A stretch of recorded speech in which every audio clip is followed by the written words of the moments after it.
नमस्कार, आप देख रहे हैं चौकस भारत और मैं ब्रजेंद्र।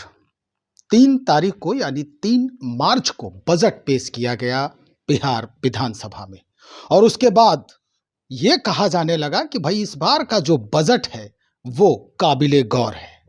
कई तथ्य आए हैं इस बजट में और कई विकास की बातें यानी कई क्षेत्रों के विकास की बातें हो रही है, लेकिन एक अहम बात अब निकल के आ रही है कि इस बजट में एक बड़ा घोटाला हुआ है।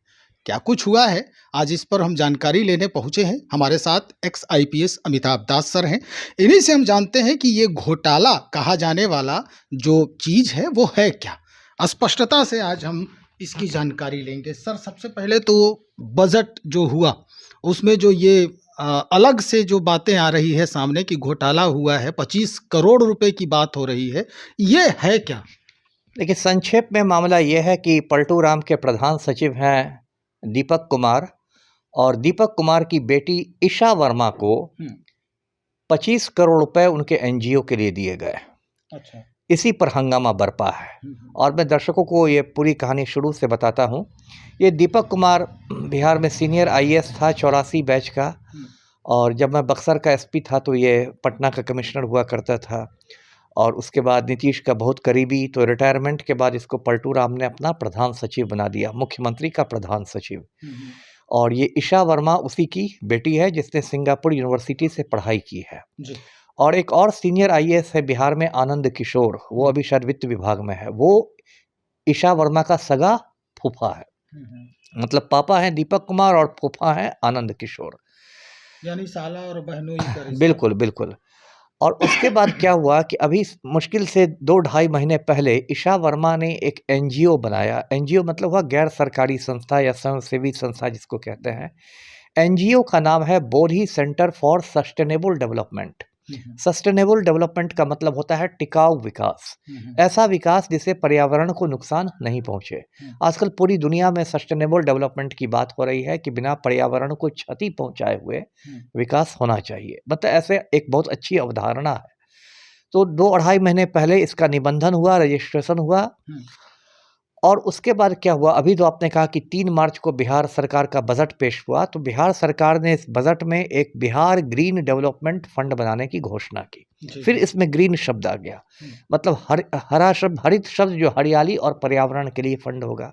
ये भी एक अच्छी बात है थियरी में।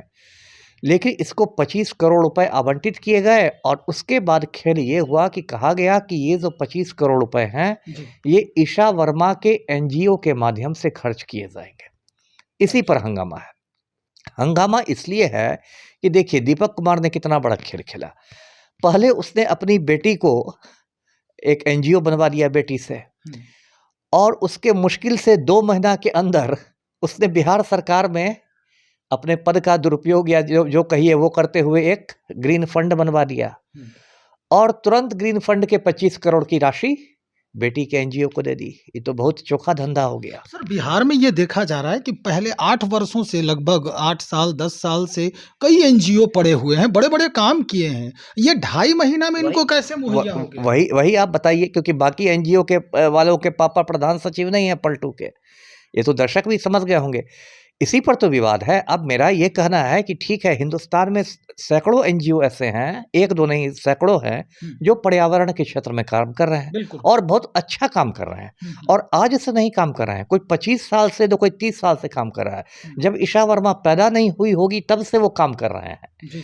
और आप ईशा वर्मा के एनजीओ को जुम्मा 8 रोज तो बने हुए हैं, तो इस 60-70 दिन में इसने क्या बड़ा तीर मार लिया कि सरकार इतना प्रभावित हो गई कि इसको इन लोगों ने आउटसोर्स कर दिया। तो क्या मतलब जो नियम और कानून होते हैं कि 3 वर्षों तक मिनिमम आपको शो करना है, वो सारे चीज इन्होंने दिए होंगे तब तो हुआ।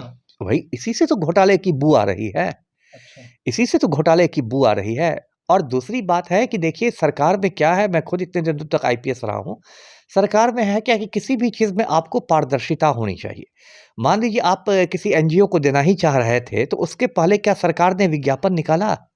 उसके पहले क्या बाकी स्वयंसेवी संस्थाओं से आवेदन आमंत्रित किए गए कि सीधे अपने पिछले दरवाजे से इनको दे दिया गया, बिल्कुल। है ना? और ये जो मामला था ये तो प्रकाश में भी नहीं आता, क्योंकि ये सब इतना मतलब पर्दे के पीछे और टेबल के नीचे वाला खेल होता है कि आम जनता को तो मालूम भी नहीं होता। लेकिन सांसद हैं बक्सर के सुधाकर सिंह, राजद के हैं, बिहार सरकार में मंत्री रह चुके हैं, तेज तर्रार सांसद हैं, जगदानंद सिंह के सुपुत्र हैं।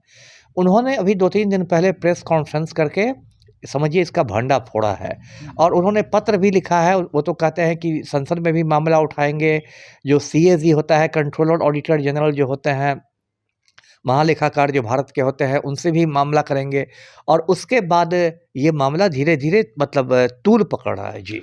दर्शकों को हम बता दें कि जो सुधाकर सिंह हैं, बक्सर के जो सांसद हैं, उनका जो पत्र जारी हुआ है 3 पन्ने का, वो हम आपको दिखाना चाहते हैं। जरा देखिए इसको गौर से कि इस पत्र में उन्होंने पॉइंट वाइज किस तरह से मेंशन किया है, हर बात की चर्चा की है कि कैसे कैसे कहाँ कहाँ क्या कुछ हुआ है।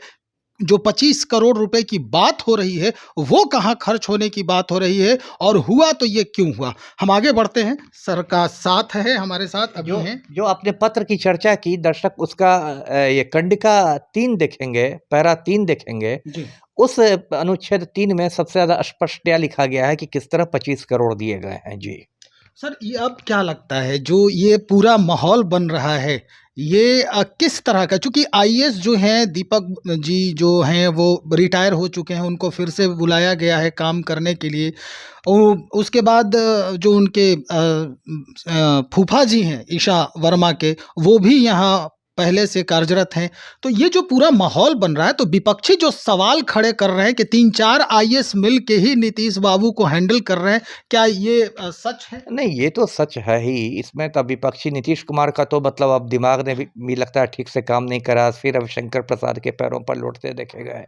तो वो तो एक मतलब असामान्य उनकी हरकतें होने लगी हैं, और कहा ही जा रहा है कि कुछ मंत्री और कुछ सीनियर अधिकारी लोगों ने एक तरह से पलटू राम को बंधक बना लिया, होस्टेस बना लिया है, और ये तो हो ही रहा है। देखिए, पहले बात तो सरकार पूरा इसमें ऑपरेशन लीपापोती की कोशिश करेगी। ईशा वर्मा प्रकरण की मैं बात कर रहा हूँ, और यदि पलटू राम से मीडिया वाले पूछेंगे तो पलटू राम की तो एक अदा है ना? मासूमियत वाली अदा, मतलब कौन ना मर जाए उनकी अदा पर, वो वाली अदा है। और पलटू राम एकदम मासूमियत से कहें क्या हुआ है? अच्छा ऐसा हुआ है, मैं देखता हूँ, मैं सोचता हूँ, अरे क्या हुआ जी, क्या हुआ?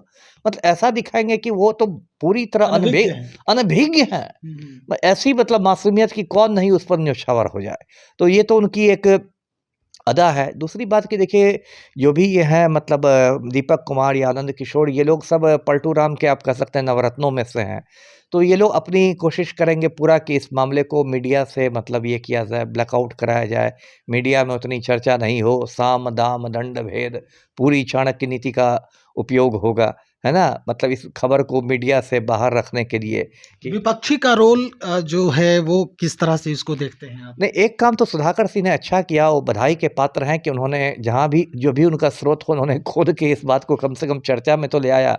मेरा अपना भी एक यूट्यूब चैनल है, दास बोले बिंदास, उस पर भी मैंने आज इसी पर वीडियो बनाया है। तो कम से कम उन्होंने इसको एक मामले को सार्वजनिक तो कर दिया।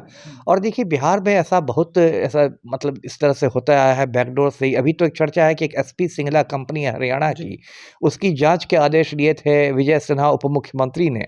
तो सिंगला कंपनी ने उनसे पथ निर्माण विभाग ही छिनवा दिया, है ना? ये तो मुझे अपना इतिहास याद आ गया कि एक भारत में ईस्ट इंडिया कंपनी आई थी व्यापार करने के लिए, और बाद में उन्होंने पूरे हिंदुस्तान पर कब्जा कर लिया था। तो ये हरियाणा से सिंगला कंपनी आई है बिहार में पुल बनाने के लिए, और अब ये डिसाइड करने लगी है कि कौन मंत्री के पास कौन मंत्रालय रहेगा। तो यहाँ तो ये स्थिति है।